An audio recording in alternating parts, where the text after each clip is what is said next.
संजीव जीवा की मौत के 4 दिन बाद ही सीएम योगी का फूटा अधिकारियों पर गुस्सा। 6 पुलिसकर्मी सस्पेंड, कई अफसरों पर भी गिरेगी गाज। कानून से खिलवाड़ करने वालों को नहीं करेंगे बाबा बर्दाश्त। बाबा की रडार में आए 12 आईएएस अधिकारी। जब सीएम ने पूछा सवाल तो शर्म से हो गए सबके चेहरे लाल। बाबा के राज में अपराधी क्या, अधिकारियों की भी नहीं चलेगी मनमानी। लखनऊ के बाद कई जिलों के अफसरों को इसकी भारी कीमत पड़ी चुकानी। उत्तर प्रदेश वो राज्य है जहां सबसे अधिक अधिकारियों का तबादला उनके कार्यों को देखकर किया जाता है। ये वो राज्य है जहां सबसे ताकतवर आईएएस अफसर जिनसे सवाल पूछने से हर मुख्यमंत्री बचता है, वहां हर महीने बैठक कर सीएम योगी आदित्यनाथ उनसे सवाल पूछते हैं और कानून का पाठ उन्हें हर बार याद दिलाते हैं। उन्हें याद दिलाते हैं कि हर जिला उनका घर है और वहाँ के लोग उनके परिवार, ताकि सबसे बड़े राज्य के हर हिस्से में शांति का माहौल हो, जनता बेखौफ रहे, खुश रहे। कानून के रखवालों को हर बार ये याद दिलाया जाता है कि अपनी जिम्मेदारी से खिलवाड़ करने वालों को बर्दाश्त नहीं किया जाएगा। यही वजह है कि कानून के मामले में बुलडोजर बाबा का प्रदेश सबसे व्यवस्थित माना जाता है। लेकिन कई दिनों से कुछ वारदातों ने विपक्ष को योगी पर सवाल खड़ा करने का मौका दे दिया है।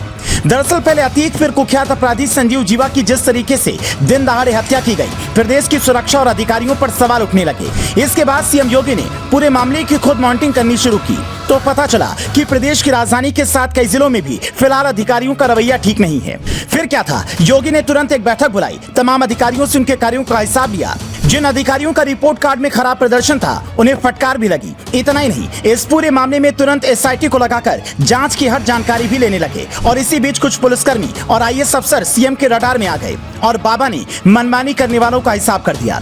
दरअसल कुख्यात संजीव जीवा हत्याकांड में एक बड़ी जानकारी सामने आई।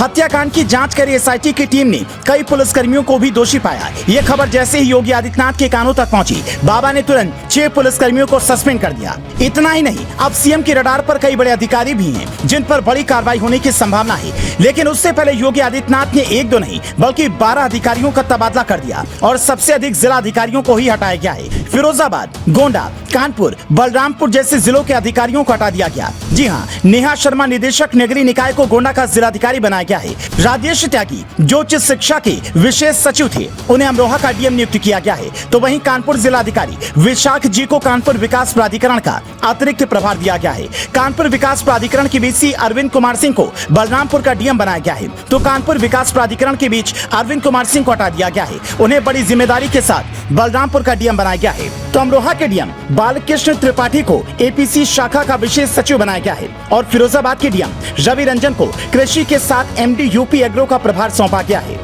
ये वो अधिकारी हैं जिनका तबादला उनके परफॉर्मेंस के हिसाब से किया गया। लेकिन अब विपक्ष भी लगातार अधिकारियों पर कार्रवाई करने को लेकर योगी सरकार पर सवाल उठा रहा है। इतने में ही उत्तर प्रदेश के पूर्व डीजीपी एके जैन का बयान भी सामने आया। उन्होंने कहा कि शुरुआत में आरक्षकों पर ही कार्रवाई की जाती है, हालांकि बड़े अधिकारियों की भी जांच की जानी चाहिए। लेकिन अगर मामले बड़े हैं और कानून व्यवस्था की बात है तो कार्रवाई बड़े अधिकारियों पर भी होनी चाहिए। अब जिस तरह हत्याकांड के 4 दिन बाद ही पुलिसकर्मियों पर गाज गिरनी शुरू हो गई है, ठीक उसी तरह से जल्दी कुछ अधिकारियों की भी नपने की संभावना है। क्योंकि योगी आदित्यनाथ कई बार इस बात का संदेश दे चुके हैं कि राज्य में अपराधी हो या अधिकारी, किसी की भी मनमानी नहीं चलेगी।